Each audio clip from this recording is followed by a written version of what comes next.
Once upon a time, in the vibrant Igbo kingdom of Ezediro, there lived a wise and progressive king named Eze Chimaobi. Known for his courage and vision, he ruled with a firm but fair hand, ensuring his people thrived in peace and unity. Yet, the one thing King Eze lacked was a queen to share his throne and guide the people alongside him.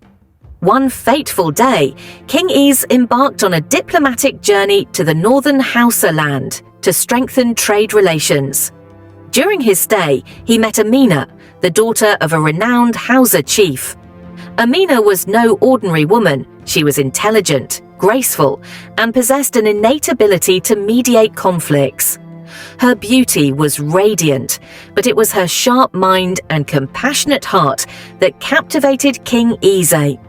The two spent hours discussing the shared values of their people and the potential for unity despite their cultural differences. By the time King Eze returned to Ezediro, his heart was set. Amina was the woman he wished to marry, not just for love, but for the unity and prosperity she could help bring to his kingdom. When King Eze announced his intention to marry Amina, the people of Ezediro were outraged. "How can our king marry a stranger?" they murmured. "She's Hausa. She doesn't understand our ways." The elders too opposed the union. "Your Majesty," they warned, "this marriage will bring division, not unity. She is not one of us." But King Ez stood firm. "Amina's heart is pure and her wisdom is unmatched. She sees no boundaries between our people. She will be a queen who serves Ezediro with love and dedication." Despite the resistance, the marriage took place in a grand ceremony that blended both Igbo and Hausa traditions.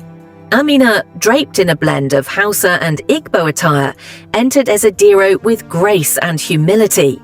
She spoke softly to the people, promising to respect their traditions and work for their prosperity. At first, the people kept their distance, skeptical of the new queen. But Amina was undeterred. She immersed herself in Igbo culture, learning their language, customs, and history.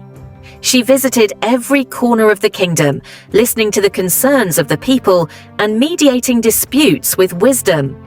One day, a long-standing feud between two villages in Ezediro threatened to escalate into violence. Amina took it upon herself to mediate. Drawing on her experience from her own people, she brought the warring parties together under the king's palace tree.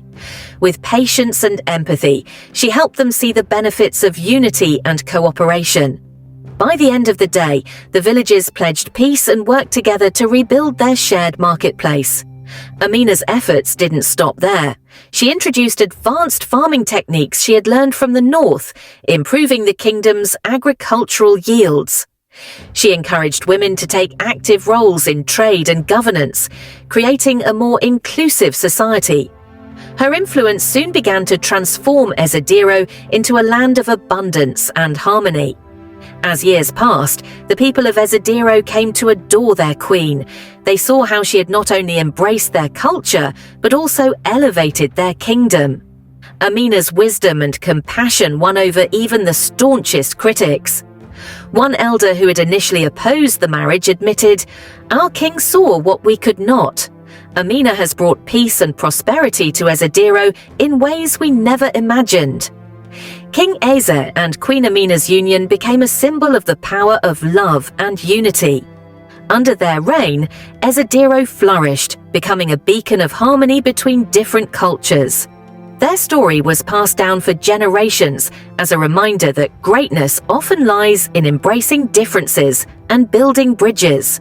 Thus, the kingdom of Ezediro thrived, and the names of King Eze and Queen Amina were forever etched in history as the leaders who showed that unity is the foundation of true prosperity. Long before the arrival of Queen Amina, the kingdom of Ezediro was plagued by a long-standing conflict among three of its largest villages, Obinagu, Amaokwu, and Umueze. These villages were the backbone of the kingdom, each with unique strengths that contributed to Ezediro's prosperity. However, their differences in values and priorities often led to disputes that weakened the unity of the land. The root of the conflict. Obunagu's pride in the forest's Obunagu, nestled deep in the thick forests, was known for its skilled hunters and woodworkers. The villagers depended on the forest for everything: food, timber, and medicinal herbs. They believed their mastery of the land made them superior to the other villages. However, they often accused Amaokwu of encroaching on their sacred forest to graze livestock, leading to heated disputes. Amaokwu's fertile fields. Amaokwu was a farming village, its vast farmlands producing bountiful harvests of yam, cassava, and vegetables.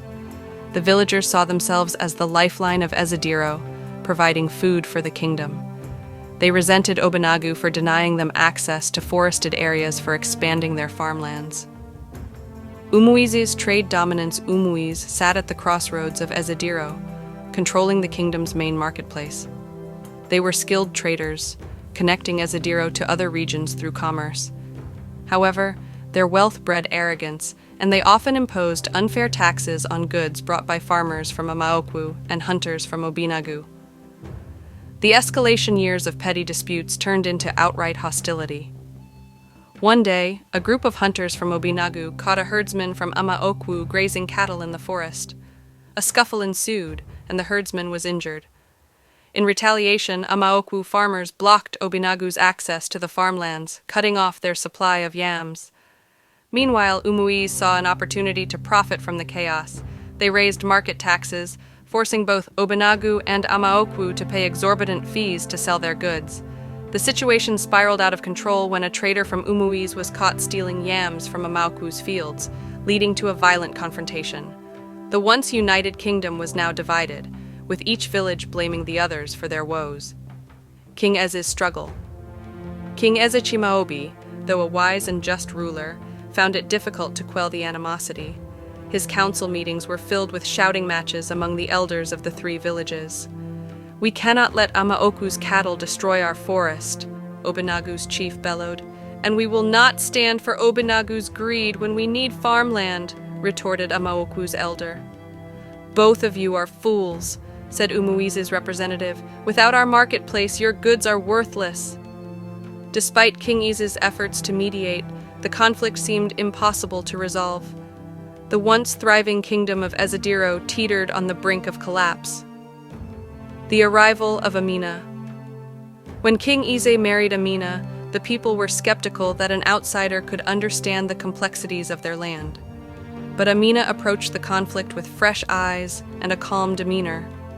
First, she visited each village, spending weeks understanding their concerns and observing their way of life.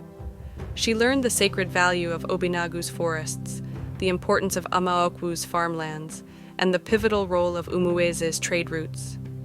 Amina's plan. Amina proposed a grand council at the king's palace, where representatives from all three villages would gather.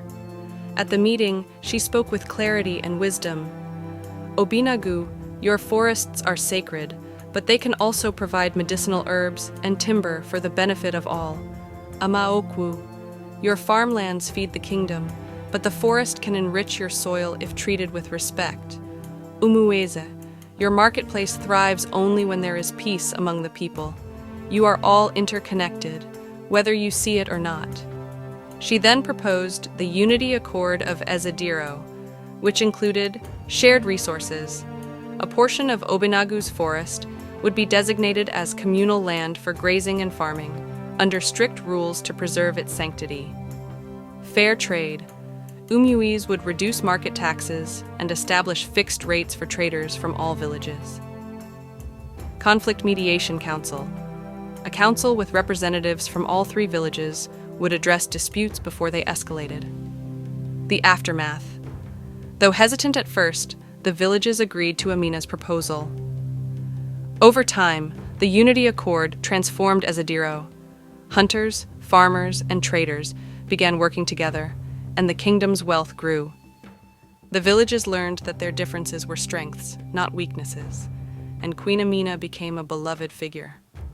Her wisdom and compassion mended the rift, making Ezadiro a beacon of peace and prosperity. And so, the story of the three warring villages became a legend of unity, passed down as a testament to the power of understanding and collaboration.